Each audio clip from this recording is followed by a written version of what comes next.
1절로 35절까지 교도하십시다. 곧 그때에 어떤 바리새인들이 나와서 이르되 나가서 여기를 떠나소서 헤롯이 당신을 죽이고자 하나이다.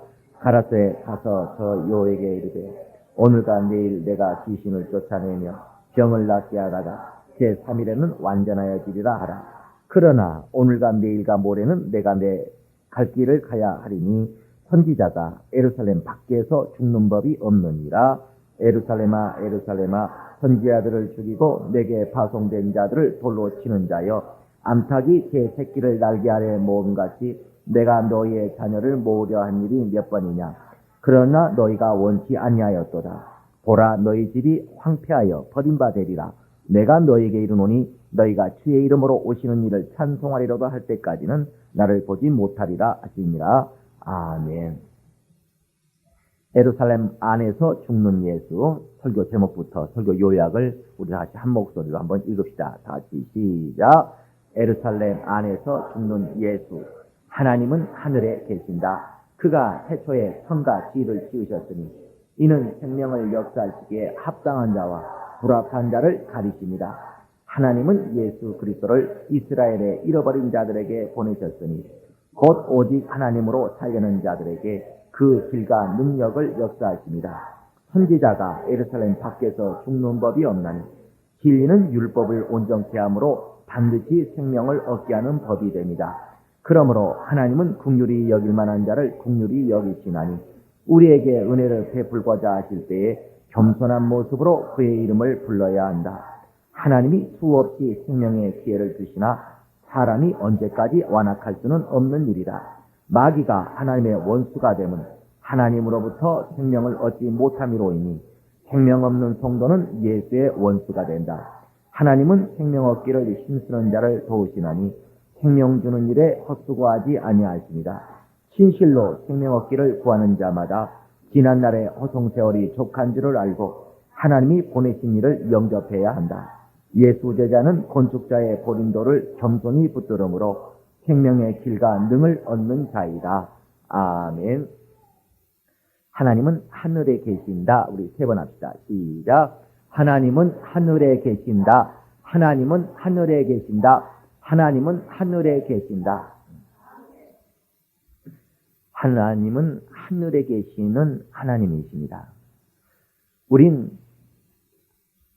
기독교가 어떤 자선 사업을 하기 위하여 우리가 어떤 종교단체를 구성한 것이 아니고 생명을 주시는 유일하신 분이신 그 하나님께 생명을 얻어 내 자신이 생명을 얻어 살기 위하여 생명을 주시는 하나님 앞에 힘써 나아가는 것을 바로 우리 기독교인 줄을 우리는 이해해야 됩니다.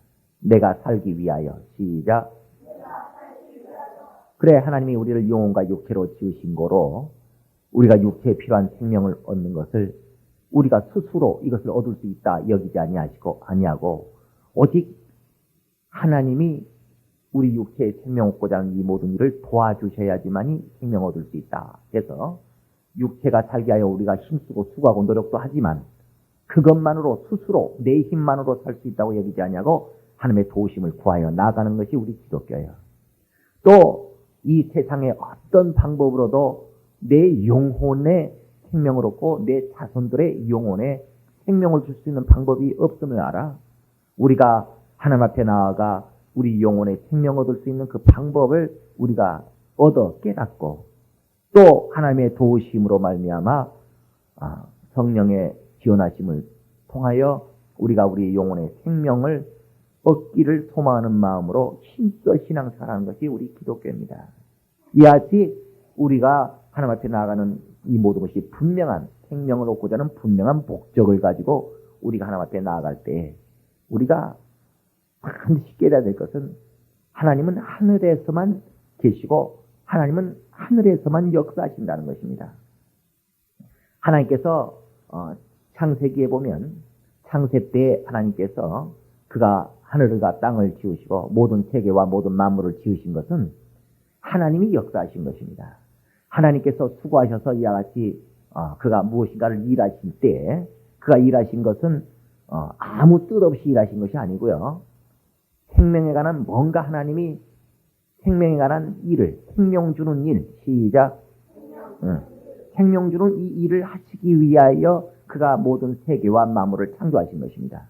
그러나 그때 생명을 주시기 위하여 이 모든 창조의 일을 하시니가 그 창세기 1장 1절에 보면 태초에 하나님이 천지를 창조하시니라 이같이 기록되어 있다는 거.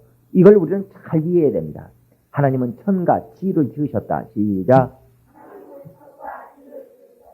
그래, 하나님이 생명 주는 일을 하시기 위하여 그냥 생명을 주시면 될 걸.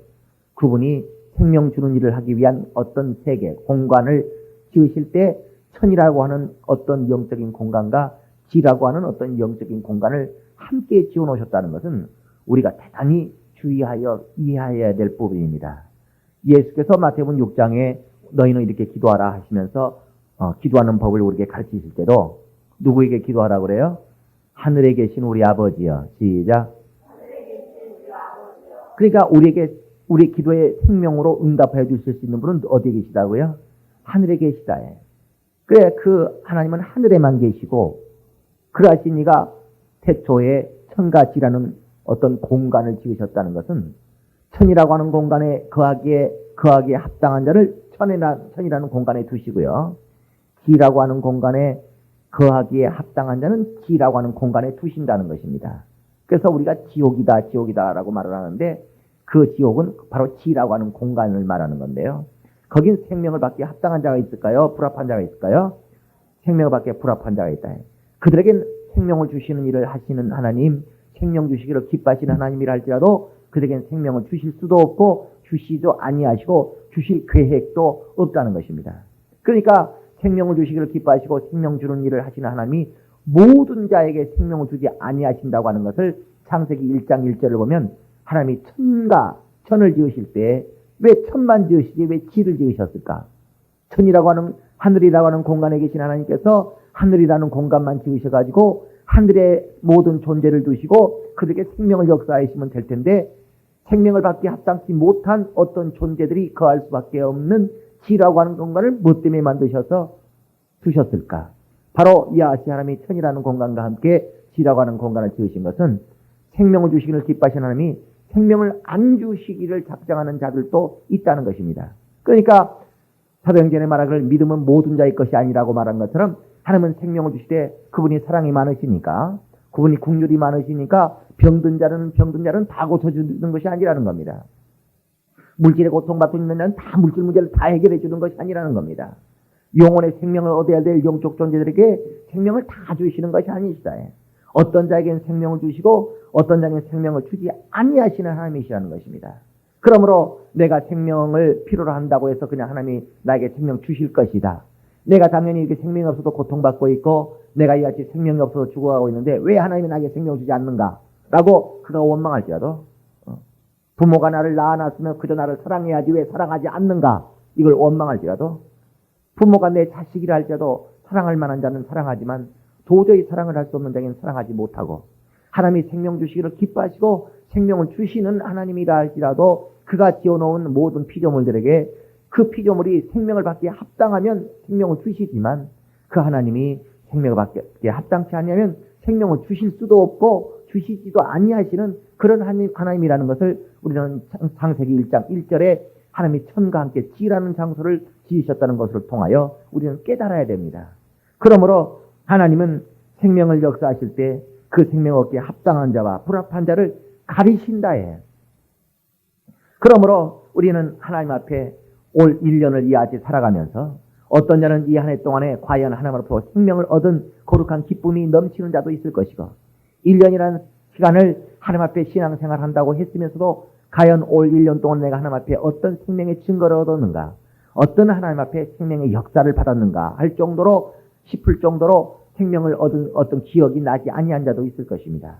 이때 우리는 생명을 주시기를 기뻐하시는 하나님께서 어찌 우리에게 올 한 해 동안에 생명을 이루 역사하지 않았는가 하는 부분에 대하여 우리 자신을 대단히 깊은 마음으로 돌아볼 수가 있어야 됩니다. 바로 예수께서 오늘 본문의 말씀에 말하기를 33절에도 그러나 오늘과 내일과 모레는 내가 갈 길을 가야 하리니 선지자가 시작 예루살렘 밖에서 죽는 법이 없느니라 라고 말씀하셨어요. 예수께서 나는 선지자가 예루살렘 밖에서 죽는 법이 없다라고 말하는 것은 하나님은 밑빠진 독에다 물을 붓지 아니하신다는 것입니다. 하나님은 밑빠진 독에다 물을 붓지 아니하신다. 시작. 그 말과 똑같은 말이 선지자는 예루살렘 밖에서는 죽는 법이 없다는 것입니다. 다시 말해서 예수는 이 땅에 오셔서 우리 모든 인류를 위하여 그가 십자가에서 피를 흘리시고 죽으셨습니다. 그의 죽으심이 헛죽음이 되지 아니하신다 그 말이에요. 다시 말해서 부모가 자식을 키우고 선생이 제자를 가르치고 또 오늘날 목사가 성도들을 생명의 길로 인도하기 위하여 목회를 합니다. 이 행하는 모든 것들이 하나님이 오늘날 우리를 도우십니다. 우리가 어려운 자, 가난한 자, 고난과 고통 가운데 빠진 자를 도울 수 있습니다. 돕지만 도울 때 우리는 잘 도와야 되는 것은 도와봐야 아무 소용이 없고 밑빠진 독에다 물 붓는 것 같은 그런 도움은 해서도 안 되고 그런 도움을 받을 생각을 해서도 안 된다는 것. 그래서 하나님은 바로 하늘 안에 있는 자에게만 역사하시고 하나님은 자기의 손 안에 있는 자, 생명 얻기에 생명을 주고받을 수 있는 사정거리 안에 있는 자에게만 바로 예루살렘 성 안에서만 생명을 역사하신다는 것입니다. 그렇기 때문에 선지자가 죽는 것은 그냥 죽습니까?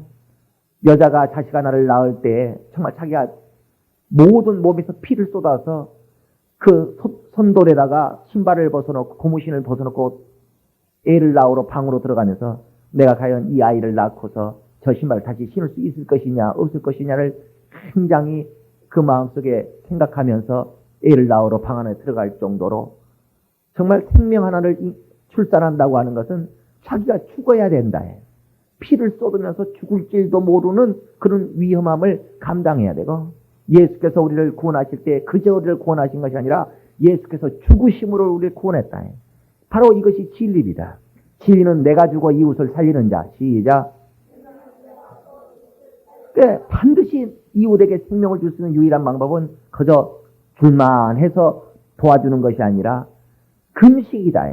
내가 먹을 것을 먹지 못하고 저의 먹을 것을 내가 감당해주는 이것을 뭐라고 그래요? 진리라고 하는 것입니다. 그러니까 내가 죽지 아니하고 저를 살릴 수 있는 방법은 없는 것인데 그런데 내가 저를 살리게 해 내가 죽어줄 때 저를 위하여 살리게 해 내가 죽어줄 때 내가 죽어봐야 저를 살릴 수 없다면 뭐하러 죽느냐는 것입니다. 그런 죽음을 하나님은 하지 않는다는 겁니다. 정말 어떤 사업이 어려운 사람이 내가 저를 도와줘가지고 그 사업이 내 도움을 통하여 다시 그 어려운 가운데서 이기고 일어설 수 있을 것 같으면 그 사업을 도와주겠지만 이미 틀렸어. 이미 늦었습니다. 이미 때를 놓쳤습니다. 지금은 어떻게 할 도리가 없습니다. 이미 때를 놓쳐버렸다. 그러면은 그의 사업이 이제서야 도우려면 좀 일찍 돕던지 이제서야 그의 사업을 도와봐야 살릴 수 없다면 그런 도움은 주지 아니하는 것이라는 겁니다. 그러니까 하나님은 정말 우리를 도우실 때에 우리를 도와서 그분의 하나님의 도움을 받아서 우리가 생명을 얻었다고 하는 아름다운 열매로 우리가 맺혀질 것 같으면 우리에게 생명의 역사를 도우시지만 하나님이 우리를 살리려고 아무리 해도 우리가 살아날 것 같지가 않으면 하나님은 우리를 살리지 않는다는 것입니다. 그러므로 내가 너희를 살리려고 암탉이 병아리를 모은 것처럼 너희를 살리려고 몸부림친 적이 몇 번이냐. 내가 너를 도와보겠다고 내가 너희를 살려보겠다고 몸부림친 적이 몇 번이냐. 그때마다 너희는 살려고 하지 않았다는 것입니다. 그래 35절 보게 되면 보라 너희 집이 황폐하여 버림바 되리라. 내가 너에게 이르노니 너희가 주의 이름으로 오시는 일을 찬송하리로다 할 때까지는 나를 보지 못하리라 하시니라 라고 말을 했어요. 이게 무슨 말이냐면 하나님께서 우리에게 생명을 주실 때 생명을 주시는 절대적인 방법이 무엇이냐면 말씀입니다.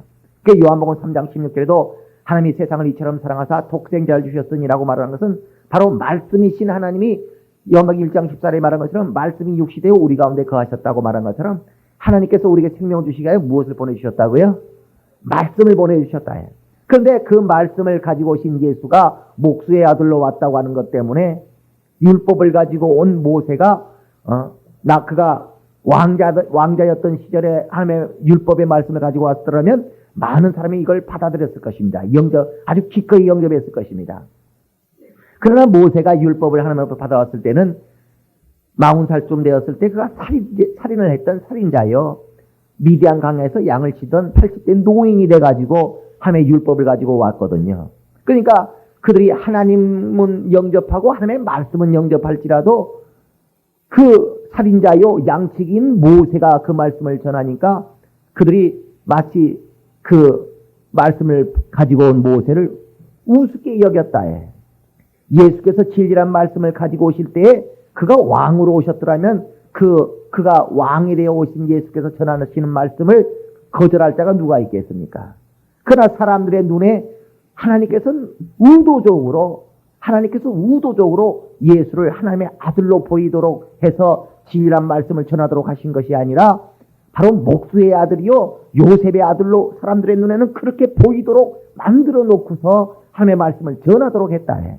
그러다 보니까 사람들이 정말 자기가 살기 위해서는 받아들여야 될 그 말씀을 그들의 눈에 보이는 작게 보여지는 모세의 그 모습을 보고 작게 보여지는 예수의 모습을 보고 그들이 살기 위하여 절대적으로 받아들여야 될 그 말씀을 못 받아들이더라 그 말입니다. 그러니까 건축자들이 집을 지을 때요 그들이 무슨 오늘날처럼 무슨 콘크리트 무엇 가지고 짓는 게 아니고 이스라엘 사람들이 집을 지을 때는 아주 그냥 1m, 1m짜리 가로 세로 1m, 1m짜리 아주 큰 데는 가로 세로가 10m, 10m짜리 큰 돌덩이들 가지고 집을 짓습니다. 그러니까 이런 조그만 집을 짓는다니까 조그만 벽돌 가지고 집을 짓는다는 얘기가 아니에요. 그러니까 건축자들이 여기서 건축자 죽는 일이 없도록 보내신다고 하는 것을 아셔야 됩니다. 하나님은 율법은 반드시 생명 얻을 수 있는 법이 아닐지라도 진리는 반드시 생명 얻을 수 있는 법이에요. 그 때문에 예수께서 우리에게 진리로 오셨다고 하는 것은 그는 헛수고하지 아셔야 된다는 것. 그분은 결코 헛수고를 할 수 없는 분으로 우리에게 오셨다고 하는 것을 알아야 됩니다. 세상 사람들은요 돕고 나면 굉장히 사랑받습니다. 도움 한번 주고 나면. 저는요 예수를 믿고 진리를 깨달은 뒤에요 수많은 사람을 도와봤지만 그들에게 저는 사랑받지 못하는 것을 경험했어요. 다른 사람들은 조금만 도와주면 그걸 은혜로 여기고 굉장히 사랑하는데 나는 깊고 돕고도 나는 왜 좋은 꼴을 못 보는가? 이걸 내가 생각해봐. 이것 때문이구나. 그 원인을 발견했어요. 그 원인이라는 게 무엇이냐면 진리를 알지 못하는 사람들은 세상 사람들은 사람을 도울 때요. 그 사람이 도움받기 합당하지 않아도 도와버립니다. 그러니까 무조건 제가 불쌍하면 무조건 도와버려요. 제가 어려움을 당했으면 무조건 도와줘요. 그러니까 고마워요, 안 고마워요? 내가 도움을 받기 합당하든지 말든지 그저 내가 고통 가운데 있다는 것 때문에 내가 단단히 지금 힘든 상태에 있다는 것 때문에 무조건 도와버리더라 그 말이에요. 그러니까 도움받는 사람이 자기가 도움받을 자격도 없는데도 도와주니까 고마울까 안 고마울까? 원망할 일이 있어요 없어요? 나를 도와주는 자를. 자기를 도와주는 자를 원망할 일이 뭐가 있습니까? 근데 저는 그렇게 절대 안 돕거든요. 난 도와주면서도 도움을 받는 사람은 지금 다급해 죽겠는데 도움을 받고자 하는 사람은 다급해 죽겠는데 빨리 도와주는 것이 아니라 그걸 질질질 끌면서 도와주게 합당하냐 안 하냐 합당하냐 이걸 재고 있거든요. 그러니까 도움을 받으면서 도와주려고 말지 말이야. 짜증이 나겠어요 안 나겠어요? 짜증나고 화나고 그러다가 이제 정말 도와야겠다 돕습니다. 도움을 받으면서요. 이렇게 도와줄 것 지금까지 그러고 있다고 도움을 받으면서 기분 나빠요? 고마워요? 기분 나쁘지 고맙지가 않습니다. 그러니까 이 차이가 있구나. 이런 차이가 있구나. 그러니까 도움받는 사람들이 자기가 도움받기 합당하지 않아도 그냥 자기가 힘들다는 것 때문에 자기가 지금 고통스럽다는 것 때문에 자기는 뭔가 도움받기에 합당하지 아니할지라도 그냥 도와주지 않느냐. 왜 그러느냐. 그게 자기 생각에 하는 방법이에요.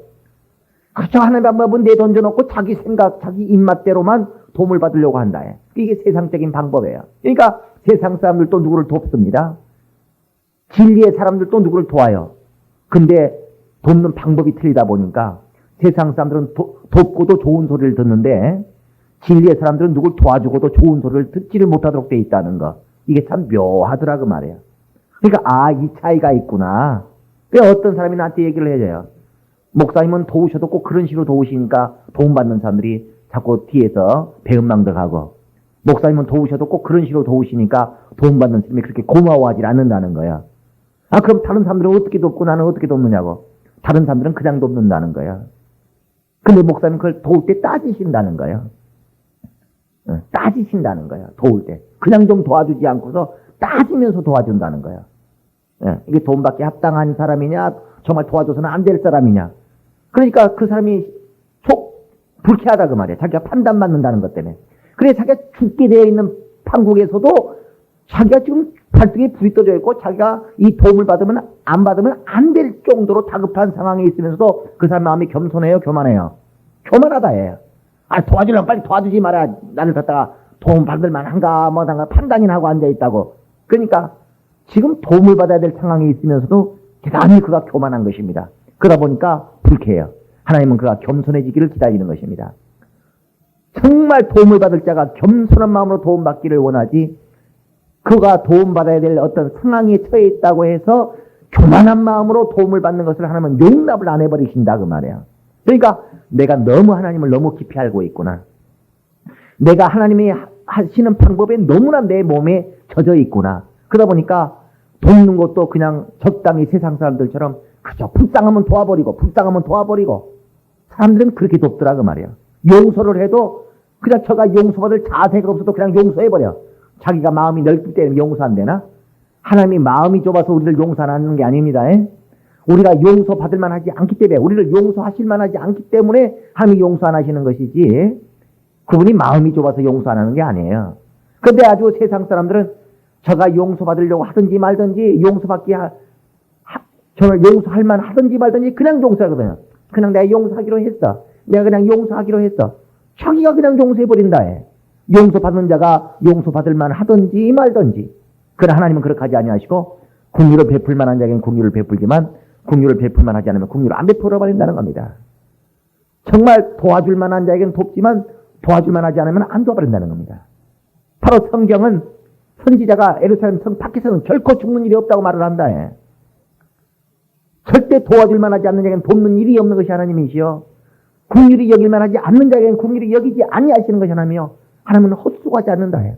그러니까 용서 받을 만하지 않는 자를 용서해봐야 나중에 그가 참으로 회개하겠어요, 안 하겠어요? 용서해 줘봐야 회개 안 하지 않습니다. 정말 도와줄 만하지 않은 상태에서 우리가 도와줘버리면요, 그 도움이 나중에는 헛수고로 끝나버리지, 그 도움으로 말미암아 생명의 열매가 안 나타난다 그 말입니다. 선지자 예루살렘 밖에서 죽어봐야 그 죽음이 헛되겠어요? 참되겠어요? 헛된다 그 말이야. 하나님이 보내신 선지자, 하나님이 생명을 주시기 위하여 생명 주는 일을 하도록 보낸 선지자는 그가 아들이든지 목사든지 돕는 자든지 전도를 하는 전도자든지 누구든지 그는 하나님이 생명 주는 일을 하도록 보낸 선지자는 예루살렘 성 밖에서는 죽을 수가 없다고 하는 것을, 죽어서는 안 된다고 하는 것을 이해하셔야 됩니다. 진리는 반드시 생명을 주는 법이기 때문에 반드시 생명을 줄 수 있을 때라 죽지, 내가 죽어봐야 저에게 생명을 줄 수도 없을 때는 안 죽는 것이 진리라는 지혜라는 것, 율법과 진리를 이해하시기를 예수 이름으로 축원합니다. 이제는 우리 구주 예수 그리스도의 은혜와 하나님 우리 아버지의 극진하신 사랑하심과 성령의 내주하시고 감동하시고 생명과 진리 가운데로 인도하시고 교통하시니 하나님이 생명을 주시기에 합당한 자가 되어 하나님의 생명을 받아내는 자가 되기로 작정한 모든 자들 위해 이제로부터 영원토록 함께 있을지어다.